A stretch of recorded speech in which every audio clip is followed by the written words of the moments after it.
Hello friends, ഇന്ന് ഞാൻ വന്നിട്ടുള്ളത് ഗോതമ്പ് പൊടി കൊണ്ടുണ്ടാക്കാൻ പറ്റിയ വളരെ ടേസ്റ്റിയായ ക്യാരറ്റ് കേക്കുമായിട്ടാണ്. നമുക്ക് മിക്സിയിൽ അടിച്ചിട്ട് തന്നെ വളരെ എളുപ്പത്തിൽ തയ്യാറാക്കിയെടുക്കാൻ പറ്റിയ ഒന്നാണ്. ഓവനൊന്നും വേണ്ട, സ്റ്റൗവിൽ തന്നെ ചെയ്തെടുക്കാവുന്നതേ ഉള്ളൂ.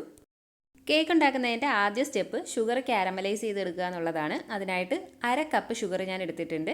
അത് ഇതുപോലെ ഒരു പാത്രത്തിലേക്ക് ഇട്ട് കൊടുക്കാം. അപ്പോൾ ഒന്ന് നിരത്തി ഇട്ട് കൊടുക്കണം. നല്ലതുപോലെ ഒന്ന് അടിഭാഗം ഫുള്ള് കവർ ചെയ്യുന്ന രീതിയിൽ ഒന്ന് നിരത്തി ഇട്ട് കൊടുക്കാം. നമ്മൾ മൊത്തം ഈ കേക്കിന് 1/4 കപ്പ് ഷുഗറാണ് യൂസ് ചെയ്യുന്നത്. അതിൽ 1/2 കപ്പ് ഇപ്പോൾ ക്യാരമലൈസ് ചെയ്തെടുക്കുന്നുണ്ട്. ബാക്കി 1/4 കപ്പ് നമ്മൾ പിന്നീട് കേക്ക് ഉണ്ടാക്കുമ്പോൾ യൂസ് ചെയ്യുകയാണ് ചെയ്യുന്നത്. ഇതൊന്ന് നിരത്തിയിട്ട് കൊടുത്ത ശേഷം സ്റ്റൗ ഓൺ ആക്കിയിട്ട് ഏറ്റവും ലോ ഫ്ലെയിമിൽ വെച്ചിട്ട് വേണം ക്യാരമലൈസ് ചെയ്തെടുക്കാൻ. നമ്മൾ ഹൈ ഫ്ലെയിമിൽ വെച്ചാൽ പെട്ടെന്ന് തന്നെ പഞ്ചസാര കരിഞ്ഞു പോകും. നമ്മൾ ആദ്യം ഒന്ന് ഇളക്കി കൊടുക്കരുത്. പഞ്ചസാര ഒന്ന് അലിഞ്ഞ് തുടങ്ങി കഴിയുമ്പോൾ മാത്രം ഒന്ന് ഇളക്കിയിട്ട്, അതും കണ്ടിന്യൂസ് ഇളക്കരുത്, ഒന്ന് ജസ്റ്റ് ഇളക്കി ആ അലിഞ്ഞ് വരുന്ന ഭാഗത്തേക്ക് പഞ്ചസാര ഒന്ന് ആക്കിയിട്ട് കൊടുക്കണം. അങ്ങനെ കുറച്ച് സമയം എടുത്തിട്ട് തന്നെ അത് നന്നായിട്ട് ഒന്ന് ക്യാരമലൈസായി നല്ല ബ്രൗൺ കളറിലായി വരണം. കണ്ടിന്യൂസ് ഇളക്കിക്കൊണ്ട് നിന്ന് കഴിഞ്ഞാൽ ഇത് വീണ്ടും കട്ടയായിക്കൊണ്ടിരിക്കും. അപ്പോൾ അങ്ങനെ കണ്ടിന്യൂസ് ഇളക്കാതെ ഇടയ്ക്ക് ചെറുതായിട്ടൊക്കെ ഒന്ന് ഇളക്കി കൊടുത്തിട്ട് ക്യാരമലൈസ് ചെയ്ത് ഇതുപോലെ ആക്കിയെടുക്കാം. ഇനി ഇതിലേക്ക് നമ്മൾ എടുത്ത പഞ്ചസാരയുടെ അതേ അളവിന് ചൂടുവെള്ളം ഒഴിച്ചു കൊടുക്കണം. നല്ല ചൂടുവെള്ളം തന്നെ ഒഴിച്ചു കൊടുക്കണം. വെള്ളം ഒഴിച്ചു കൊടുക്കുമ്പോൾ അതിൽ നിന്ന് നന്നായിട്ട് സ്റ്റീം വരും. അതുകൊണ്ട് കുറച്ച് ദൂരേക്ക് മാറി നിന്നിട്ട് ഒഴിച്ചു കൊടുക്കുക. ആ സ്റ്റീമെല്ലാം നന്നായിട്ട് പോയി കഴിഞ്ഞ ശേഷം മാത്രം ഇതൊന്ന് സ്പൂൺ വെച്ചിട്ട് ഇളക്കി കൊടുത്തിട്ട് നന്നായിട്ടൊന്ന് മെൽറ്റാക്കി എടുക്കണം. അത് നല്ലതുപോലെ ഒന്ന് മെൽറ്റായി കഴിഞ്ഞിട്ട് പിന്നെ നമ്മൾ ഒരു 2-3 മിനിറ്റ് നല്ലതുപോലെ ഇതൊന്ന് തിളപ്പിച്ചെടുക്കണം. അതായത് ആ ഒരു സിറപ്പ് കുറച്ചൊന്ന് തിക്കായി വരണം. തണുത്ത് കഴിയുമ്പോൾ തേനിൻ്റെ കൺസിസ്റ്റൻസിയിലിരിക്കണം. ആ ഒരു അളവിന് ഇതൊന്ന് തിളപ്പിച്ചെടുക്കണം. ഒരു 2-3 മിനിറ്റ് ഒന്ന് തിളപ്പിച്ച് ഈ ഒരു പരുവാക്കി എടുത്താൽ മതി. ഇതിന് തണുക്കുമ്പോൾ തേൻ പോലെ ആയിക്കോളും. ഇത് തണുക്കാനായിട്ട് തീ ഓഫ് ചെയ്തിട്ട് മാറ്റി വെക്കാം. നന്നായിട്ട് തണുത്ത് കഴിയുമ്പോൾ കുറച്ചും കൂടി ഒന്ന് തിക്കായിട്ട് വരും. ഇത് തണുക്കുന്ന സമയം കൊണ്ട് നമുക്ക് കേക്കിന് ആവശ്യമായിട്ടുള്ള ക്യാരറ്റും ബാക്കിയുള്ള സാധനങ്ങളൊക്കെ എടുക്കാം. ഞാനിവിടെ കുറച്ച് ബദാമും കുറച്ച് കാഷ്യൂവും അതുപോലെ കുറച്ച് ഡേറ്റ്സും എടുത്തിട്ടുണ്ട്. ഇത് വേണമെന്ന് നിർബന്ധമില്ല, അതും കൂടി ഇട്ട് കഴിഞ്ഞാൽ കുറച്ചൊരു എക്സ്ട്രാ ടേസ്റ്റ് ഉണ്ടാകും. 2 ചെറിയ ക്യാരറ്റാണ് എടുത്തിട്ടുള്ളത്. നമ്മളത് കട്ട് ചെയ്തെടുത്ത് കഴിയുമ്പോൾ, ചോപ്പ് ചെയ്തെടുത്ത് കഴിയുമ്പോൾ 1 കപ്പോളം ഉണ്ടാകണം. ഞാൻ ചോപ്പറിലിട്ടിട്ട് ചോപ്പ് ചെയ്താണ് എടുക്കുന്നത്. അതല്ല പൊടിയായിട്ട് കൊത്തി അരിഞ്ഞെടുക്കുകയാണെങ്കിൽ അങ്ങനെ എടുക്കാം. അതും അല്ലെങ്കിൽ ഗ്രേറ്റ് ചെയ്തെടുത്താലും മതി. ഇതിപ്പോൾ നമ്മൾ തോരനൊക്കെ അരിഞ്ഞെടുക്കുന്നത് പോലെ ആ ഒരു അളവിനാണ് ഞാൻ ചോപ്പ് ചെയ്തെടുത്തിട്ടുള്ളത്. ചോപ്പ് ചെയ്തെടുത്ത് കഴിയുമ്പോൾ 1 കപ്പ് അളവുണ്ടാകണം. അത്രയും ക്യാരറ്റ് എടുത്താലേ കേക്കിനൊരു ടേസ്റ്റ് ഉണ്ടാവുള്ളൂ. ഇതിലേക്ക് അരിഞ്ഞു വെച്ചിരിക്കുന്ന ഡേറ്റ്സും കാഷ്യൂനട്ടും ബദാമും കൂടി ചേർത്ത് കൊടുക്കാം. എന്നിട്ട് അത് മാറ്റി വെക്കാം. നമുക്ക് ലാസ്റ്റ് കേക്ക് ബാറ്റർ റെഡി ആയതിന് ശേഷം മാത്രം മതി ഇത്. ഇതിൽ നിന്ന് ഞാൻ കുറച്ച് ക്യാരറ്റും കുറച്ച് കാഷ്യൂനട്ടും ഡേറ്റ്സും ഒക്കെ മാറ്റി വെച്ചിട്ടുണ്ട് ലാസ്റ്റ് കേക്ക് ഡെക്കറേറ്റ് ചെയ്യുന്നതിന് വേണ്ടിയിട്ട്. ഇനി കേക്ക് ടിന്ന് റെഡിയാക്കി എടുക്കാം.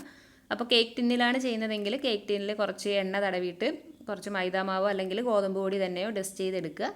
അതല്ല എന്നുണ്ടെങ്കിൽ ബട്ടർ പേപ്പർ വെച്ചിട്ട് റെഡിയാക്കി എടുക്കുക. കുക്കറിൽ വേണമെങ്കിൽ നമുക്ക് ഈ കേക്ക് റെഡിയാക്കി എടുക്കാം. അങ്ങനെയാണെങ്കിൽ കുക്കറിൽ കുറച്ച് ഓയിൽ തടവിയതിന് ശേഷം കുറച്ച് ഗോതമ്പ് പൊടി ഇട്ട് ഒന്ന് ഡസ്റ്റ് ചെയ്തെടുത്തിട്ട് മാറ്റി വെച്ചാൽ മതി. കുക്കറിൽ ചെയ്യുമ്പോൾ നമ്മളൊരു കട്ടിയുള്ള തവയോ പാനോ എന്തെങ്കിലും വെച്ച് കൊടുത്തിട്ട് അതിൻ്റെ മുകളിൽ കുക്കർ വെച്ചിട്ട് ലോ ഫ്ലെയിമിൽ ചെയ്തെടുക്കാൻ നോക്കിയാൽ മതി. കേക്ക് ടിന്ന് ബട്ടർ പേപ്പർ വെച്ച് റെഡിയാക്കി എടുത്തിട്ടുണ്ട്. ഇനി ഞാൻ കേക്ക് ഉണ്ടാക്കുന്നത് ഇതുപോലെ ഒരു ചരുവത്തിലാണ്. അപ്പോൾ നിങ്ങൾ കേക്ക് ഉണ്ടാക്കുന്ന പാത്രം ഏതാണോ അത് പ്രീഹീറ്റ് ചെയ്യാനായിട്ട് വെക്കുക. ഒരു 10 മിനിറ്റ് ലോ ഫ്ലെയിമിലൊന്ന് പ്രീഹീറ്റ് ചെയ്തെടുക്കണം. കുക്കറിലാണ് ചെയ്യുന്നതെങ്കിൽ ഈ സമയത്ത് നമ്മൾ കുക്കർ വെക്കുന്ന ആ ഒരു തവ ഒന്ന് പ്രീഹീറ്റ് ചെയ്യാനായിട്ട് വെക്കുക. ഈ ഒരു പാത്രം പ്രീഹീറ്റായി കിട്ടുന്ന ആ ഒരു സമയം മാത്രം മതി നമുക്ക് കേക്ക് ബാറ്റർ റെഡിയാക്കി എടുക്കാൻ. കേക്ക് ബാറ്ററിനായിട്ട് ഒരു മിക്സിയുടെ ജാറിലേക്ക് 2 മുട്ട പൊട്ടിച്ചൊഴിച്ചു കൊടുക്കണം. അപ്പോൾ ഡ്രൈ ആയിട്ടുള്ള മിക്സിയുടെ ജാർ എടുത്ത് അതിലേക്ക് 2 മുട്ട ചേർത്ത് കൊടുക്കാം. മുട്ട നമ്മളിങ്ങനെ എപ്പോഴും സെപ്പറേറ്റ് പൊട്ടിച്ചൊഴിച്ച് നോക്കിയതിന് ശേഷം ഒഴിക്കുന്നതായിരിക്കും നല്ലത്. ചിലപ്പോൾ കേടായ മുട്ടയുണ്ടെങ്കിൽ അറിയാൻ പറ്റത്തില്ല. പിന്നെ ഇതിലേക്ക് ചേർത്ത് കൊടുക്കുന്നത് 1/2 ടീസ്പൂൺ വനില എസൻസ് ആണ്. വനില എസൻസിന് പകരം കറുകപ്പട്ടയുടെ പൊടി വേണമെങ്കിലും ചേർത്ത് കൊടുക്കാം. പിന്നെ നമ്മൾ 1/4 കപ്പ് പഞ്ചസാര ചേർത്ത് കൊടുക്കുന്നുണ്ട്. അപ്പോൾ ഞാൻ നേരത്തെ പറഞ്ഞായിരുന്നു നമ്മൾ മൊത്തം 1/4 കപ്പിൽ 1/2 കപ്പ് ക്യാരമലൈസ് ചെയ്തു, ബാക്കി 1/4 കപ്പാണ് ഇതിലേക്ക് ഇട്ട് കൊടുത്തത്.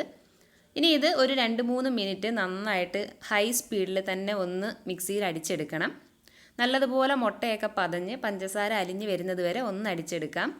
ഇനി ഇതിലേക്ക് ഒരു 1/4 കപ്പ് ഓയിൽ, 1/4 കപ്പ് ഫുള്ളായിട്ട് വേണ്ട, 1/4 കപ്പിൽ നിന്ന് 1 ടേബിൾ സ്പൂൺ കുറവാണ്, ഒരു 3 ടേബിൾ സ്പൂൺ ഓയിൽ മാത്രമാണ് ഞാൻ ഇതിലേക്ക് ഒഴിച്ചു കൊടുത്തിട്ടുള്ളത്. പിന്നെ നമ്മൾ നേരത്തെ റെഡിയാക്കി വെച്ചിരുന്ന ആ ഒരു ക്യാരമൽ സിറപ്പ്, അതിപ്പോൾ ഏകദേശം തേൻ പോലെ തന്നെ ആയിട്ടുണ്ട്, അതും കൂടി ഒഴിച്ചു കൊടുക്കാം. ഇൻ കേസ് നമ്മൾ ആ ഒരു ക്യാരമൽ സിറപ്പ് എടുക്കുമ്പോൾ കുറച്ച് തിക്കായതുപോലെ തോന്നുകയാണെങ്കിൽ അതിലേക്ക് കുറച്ച് ചൂടുവെള്ളം ഒഴിച്ചിട്ട് ഒന്നും കൂടി ഒന്ന് ഇളക്കി കൊടുത്താൽ മതി. തിന്നാണെങ്കിൽ വീണ്ടും നമ്മൾ അടുപ്പിൽ വെച്ചിട്ട് ഒന്ന് കുറുക്കി എടുക്കേണ്ടി വരും. ഒരുപാട് ലൂസായി കഴിഞ്ഞ് കഴിഞ്ഞാൽ കേക്കിൽ വെള്ളത്തിൻ്റെ അളവ് കൂടിപ്പോകും. അപ്പോൾ ഇത് രണ്ടും കൂടി ഒഴിച്ചിട്ട് ഒരു 10 സെക്കൻഡിൽ താഴെ മാത്രം മിക്സിയിൽ അടിച്ചെടുത്താൽ മതി. ഒരുപാട് നേരം അടിക്കരുത്. ഒരു 5-6 സെക്കൻഡോളം ഒന്ന് മിക്സിയിൽ അടിച്ചെടുത്തിട്ട് ഒരു മിക്സിംഗ് ബൗളിലേക്ക് ഒഴിച്ചു കൊടുക്കാം. ഇനി ഇതിലേക്ക് ഡ്രൈ ഇൻഗ്രീഡിയൻസ് ആഡ് ചെയ്ത് കൊടുക്കാം. ഒരു അരിപ്പ വെച്ചിട്ട് അരിച്ചിട്ട് കൊടുക്കുന്നതായിരിക്കും നല്ലത്. 1 കപ്പ് ഗോതമ്പ് പൊടി ഇട്ട് കൊടുക്കുന്നുണ്ട്. 2-3 വട്ടമൊന്നും അരിക്കേണ്ട ആവശ്യമില്ല, ഒരു വട്ടം തന്നെ അരിച്ചാൽ മതി. പിന്നെ ഇതിലേക്ക് വേണ്ടത് 1 teaspoon baking powder, 1/4 teaspoon baking soda, 1/4 teaspoon ഉപ്പ്, ഇത്രയും കൂടി ചേർത്ത് കൊടുത്ത ശേഷം ഒന്ന് നന്നായിട്ട് ഇളക്കി അരിച്ച് ഇതിലേക്ക് ഇട്ട് കൊടുക്കാം. അതിനുശേഷം ഇതെല്ലാം കൂടി നന്നായിട്ടൊന്ന് മിക്സ് ചെയ്തെടുക്കണം. ഒരു സ്പൂണോ ഒരു സ്പാച്ചിലയോ ഉപയോഗിച്ചിട്ട് നന്നായിട്ടൊന്ന് ഇളക്കി മിക്സ് ചെയ്ത് കൊടുക്കണം. ഒട്ടും തന്നെ കട്ടയില്ലാത്ത രീതിയിൽ മിക്സ് ചെയ്തെടുക്കണം. നന്നായിട്ട് മിക്സാക്കി എടുത്തിട്ടുണ്ട്. ഇനി ഇതിലേക്ക് നമ്മൾ നേരത്തെ അരിഞ്ഞു വെച്ചിരുന്ന ക്യാരറ്റും ഡേറ്റ്സും ഒക്കെ ആഡ് ചെയ്ത് കൊടുക്കണം.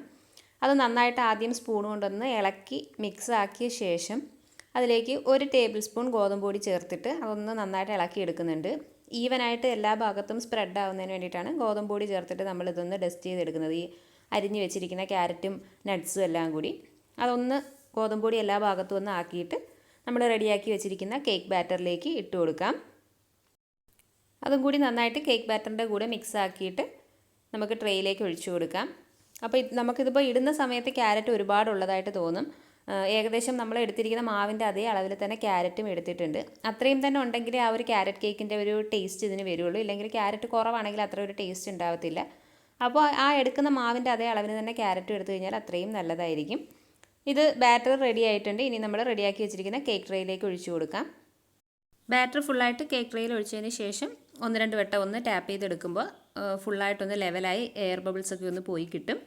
ഇനി ഇതിൻ്റെ മുകളിലേക്ക് നേരത്തെ മാറ്റി വെച്ചിരുന്ന ആ ഒരു ക്യാരറ്റും ഡേറ്റ്സും നട്ട്സും ഒക്കെ ഒന്ന് ഇട്ട് കൊടുക്കുന്നുണ്ട്. കേക്ക് ബേക്കായി വരുമ്പോൾ കാണാനൊരു ഭംഗിക്ക് വേണ്ടി മാത്രമാണ് ഇങ്ങനെ ചെയ്യുന്നത്. അതെല്ലാം കൂടി ഇട്ട് കൊടുത്തതിന് ശേഷം പ്രീ ഹീറ്റ് ചെയ്ത് വെച്ചിരിക്കുന്ന പാത്രത്തിലേക്ക് വെച്ച് ബേക്ക് ചെയ്തെടുക്കാം. നമുക്ക് ശരിക്കും ഈ ഒരു പ്രീ ഹീറ്റ് ചെയ്യുന്ന അത്രയും സമയം തന്നെ വേണ്ടുള്ളൂ ആ ഒരു മിക്സിയിൽ ഇതൊന്ന് ബാറ്റർ റെഡിയാക്കി എടുക്കുന്നതിനായിട്ട്. ഇതിനെ അടച്ച് വെച്ചിട്ട് ഒരു 45-50 മിനിറ്റോളം എങ്കിലും ഒന്ന് ബേക്ക് ചെയ്തെടുക്കണം. ഓരോരുത്തരും ഉപയോഗിക്കുന്ന പാത്രം അനുസരിച്ചിട്ടായിരിക്കും ബേക്കിംഗ് ടൈം ഉണ്ടാവുക. എനിക്കൊരു 50-55 മിനിറ്റോളം ബേക്കിംഗ് ടൈം എടുത്തിട്ടുണ്ട് ഇത് കറക്റ്റായിട്ട് ബേക്കായി കിട്ടാനായിട്ട്. ഏകദേശം ഒരു 45 മിനിറ്റൊക്കെ ആകുമ്പോൾ തുറന്നിട്ട് ഒരു നീഡിലോ അതല്ലെങ്കിൽ ടൂത്ത് പിക്കോ എന്തെങ്കിലും യൂസ് ചെയ്തിട്ട് ഒന്ന് കുത്തി നോക്കണം അത് കറക്റ്റ് ബേക്ക് ആയിട്ടുണ്ടോ എന്ന്. നമ്മളിങ്ങനെ കുത്തിയിട്ട് നോക്കുമ്പോൾ ഡ്രൈ ആയിട്ട് കിട്ടുകയാണെങ്കിൽ കറക്റ്റായിട്ട് ബേക്കായി എന്നാണ് അർത്ഥം. അപ്പോൾ അത് എടുക്കുന്ന സമയത്ത് അതിൽ നനവുണ്ടെങ്കിൽ വീണ്ടും അടച്ചു വെച്ചിട്ട് ഒരു 10-15 മിനിറ്റും കൂടി ഒന്ന് ബേക്ക് ചെയ്ത് എടുത്താൽ മതി. ഇതിപ്പോൾ കറക്റ്റ് 55 മിനിറ്റ് കൊണ്ട് കറക്റ്റായിട്ട് ബേക്കായി കിട്ടി. നമ്മളിങ്ങനെ ബട്ടർ പേപ്പർ വെച്ചതുകൊണ്ട് ഈസി ആയിട്ട് ഡിമോൾഡ് ചെയ്തെടുക്കാം. ഇതിന് നന്നായിട്ട് തണുത്ത ശേഷം മാത്രം കട്ട് ചെയ്യുക. ഞാനിപ്പോൾ ചൂടോടുകൂടി തന്നെയാണ് കട്ട് ചെയ്യുന്നത്. നല്ലതുപോലെ തണുത്ത ഒരു 1 മണിക്കൂറോ 1.5 മണിക്കൂറെങ്കിലും ഇരുന്ന് നന്നായിട്ട് തണുത്ത ശേഷം മാത്രം കട്ട് ചെയ്തെടുക്കുക. ഇതിപ്പോൾ ഒട്ടും കരിഞ്ഞൊന്നും പോകാതെ നന്നായിട്ട് തന്നെ കിട്ടിയിട്ടുണ്ട്. നമ്മൾ ഗോതമ്പ് പൊടി വെച്ച് ഉണ്ടാക്കിയതാണെങ്കിലും മിക്സിയിൽ അടിച്ചിട്ട് ചെയ്തതാണെങ്കിലും കറക്റ്റ് നമ്മൾ കടയിൽ നിന്നൊക്കെ മേടിക്കുന്ന ക്യാരറ്റ് കേക്കിൻ്റെ അതേ ടേസ്റ്റ് തന്നെയാണ് ഉള്ളത്. അതിനേക്കാൾ ടേസ്റ്റ് ഉണ്ട്. അപ്പോൾ തീർച്ചയായിട്ടും ട്രൈ ചെയ്ത് നോക്കണം. വളരെ എളുപ്പമാണ് ചെയ്തെടുക്കാനായിട്ട്. മിക്സിയിൽ തയ്യാറാക്കി എടുക്കാവുന്നതേ ഉള്ളൂ. കുട്ടികൾക്കൊക്കെ വീട്ടിൽ തന്നെ ഉണ്ടാക്കി കൊടുക്കാനും കഴിയും. ട്രൈ ചെയ്ത് നോക്കിയ ശേഷം നിങ്ങളുടെ അഭിപ്രായങ്ങളൊക്കെ കമൻറ്റ് ചെയ്യുക. എൻ്റെ ഇന്നത്തെ വീഡിയോ ഇഷ്ടമായെങ്കിൽ ലൈക്ക് ചെയ്യുക. ഇതുപോലെയുള്ള നല്ല നല്ല വീഡിയോസ് കാണുന്നതിനായിട്ട് ചാനൽ മറക്കാതെ സബ്സ്ക്രൈബ് ചെയ്യുക. വേറെ ഒരു നല്ല വീഡിയോ ആയിട്ട് വീണ്ടും കാണാം. അതുവരെ bye bye and take care.